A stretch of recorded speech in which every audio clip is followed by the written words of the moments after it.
코로나19의 유행으로 인해서 전염성 질환들이 확 줄었어요. 그것이 바로 이제 코로나19가 가져다 준 역설이 아닌가.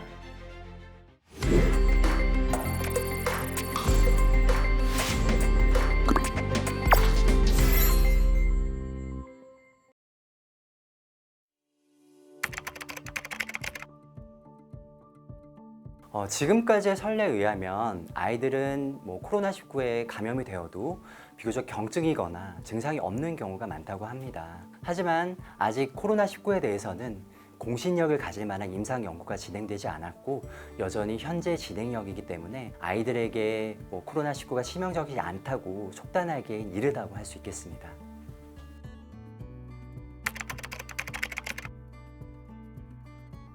검사를 해보기 전에는 사실 독감인지 코로나19인지 구분하는 방법은 없다고 할 수 있습니다. 사실 코로나19가 독감보다 훨씬 증상이 심한 경우도 있고 그런 반면에 또 무증상이거나 경증인 경우도 있거든요. 그렇기 때문에 검사 없이는 독감과 코로나19를 구분하기는 어렵습니다.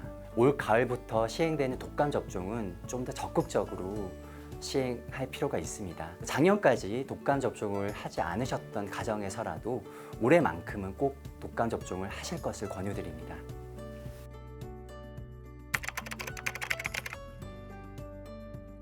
아이들에게 사실 열이 나는 일은 드문 일이 아닙니다. 사실 요즘 같은 코로나 시국에는 물론 아이한테 열이 나면 코로나에 대한 걱정부터 할 수밖에 없는데요. 부모님 중에 누군가가 코로나 양성으로 나왔거나 뚜렷한 접촉력이 있는 경우에는 물론 코로나19에 대한 검사부터 고려를 해야 되겠지만 그렇지 않은 경우라면 일단 아이들이 열이 나면 다니던 소아과를 방문해서 진료를 먼저 받아보시는 것이 더 좋다고 할 수 있겠습니다.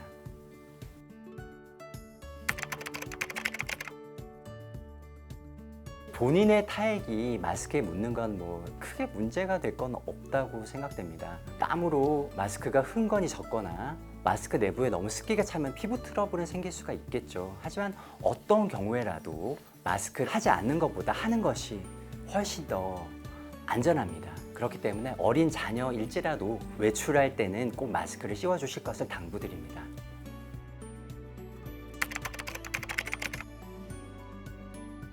아이들을 위한 코로나19 예방 수칙도 어른과 크게 다르지 않습니다. 외출 전으로 손을 잘 씻고 외출 시에는 마스크를 꼭 하고 기침할 때는 옷과 손으로 입을 가리고 기본적인 위생 수칙을 지키는 일은 어른과 아이가 똑같습니다.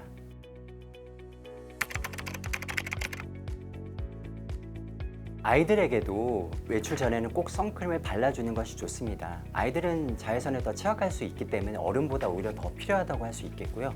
다만 저녁에 세안을 할 때 세정제를 꼭 사용해서 선크림을 잘 세정해 주실 것을 부탁드립니다.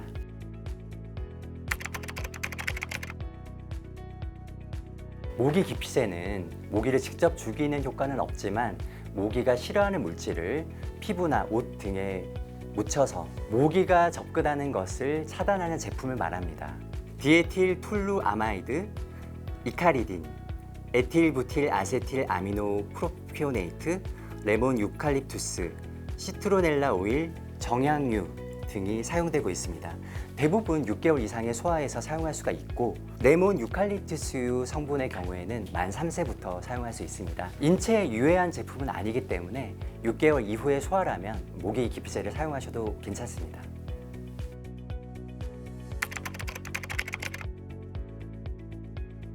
환절기에 흔한 바이러스성 감기의 가장 흔한 합병증이 중이염과 기관지염이라고 할 수 있습니다. 따라서 3일 이상 감기 증상이 지속되는 경우 혹은 열이 있는 경우 이런 경우에는 꼭 소아과를 방문하셔서 합병증의 유무를 확인을 받으시고 필요한 경우에는 꼭 적절한 치료를 받으실 것을 권유드리고 그것이 바로 만성화되는 것을 예방하는 방법입니다.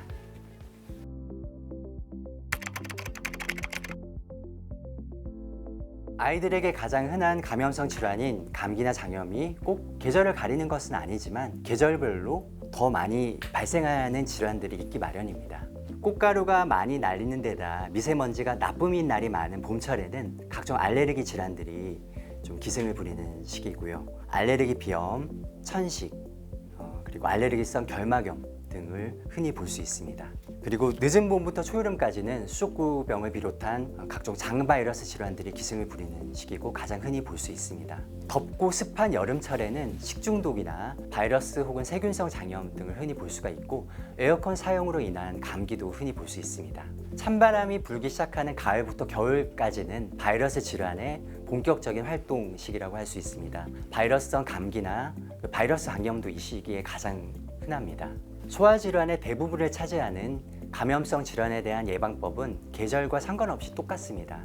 코로나19의 유행으로 인해서 각 개인별로 위생수칙을 잘 지키면서 상반기에는 실제로 전염성 질환들이 확 줄었어요. 그것이 바로 이제 코로나19가 가져다 준 역설이 아닌가 생각이 됩니다. 손을 잘 씻고 아픈 아이들을 잘 격리하는 전염 예방 수칙이 소아에서 발생하는 전염성 질환을 예방하는 일반적인 원칙이 아닌가 생각이 됩니다.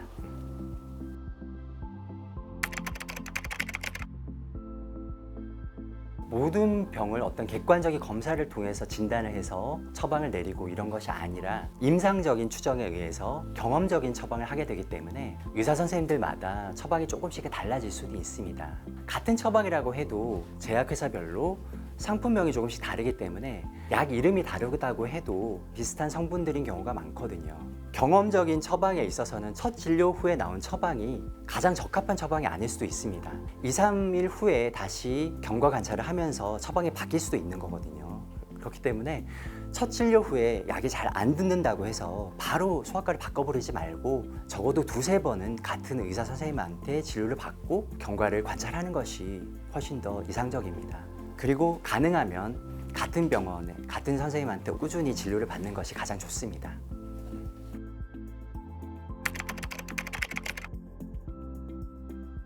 의사는 부모에게 환아의 상태에 대한 소견과 앞으로의 치료 계획에 대해서 납득할 만한 설명을 통해 이해시킬 의무가 있습니다.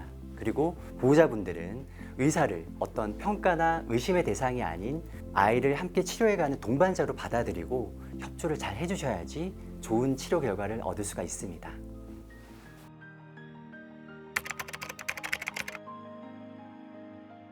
보호자에게 믿음을 주는 일은 의사의 몫입니다. 의사가 성실하고 또 믿음직스러운 태도를 보여야지 보호자가 의사에게 믿음을 가질 수가 있겠죠. 하지만 처음 대한 보호자가 의심 가득한 눈초리로 바라보면 의사는 잔뜩 위축된 나머지 자신이 가진 진가나 의술을 100% 발휘할 수 없게 될 수도 있습니다. 그러니 의사 선생님을 만날 때는 의심스럽고 방어적인 태도를 취하기보다는 열린 마음으로 믿음을 보여주실 것을 부탁드립니다. 그래야지 의사 선생님의 진가가 100% 발휘될 수가 있습니다. 믿음, 그것이 바로 100%의 소아과 의사를 만나는 열쇠입니다.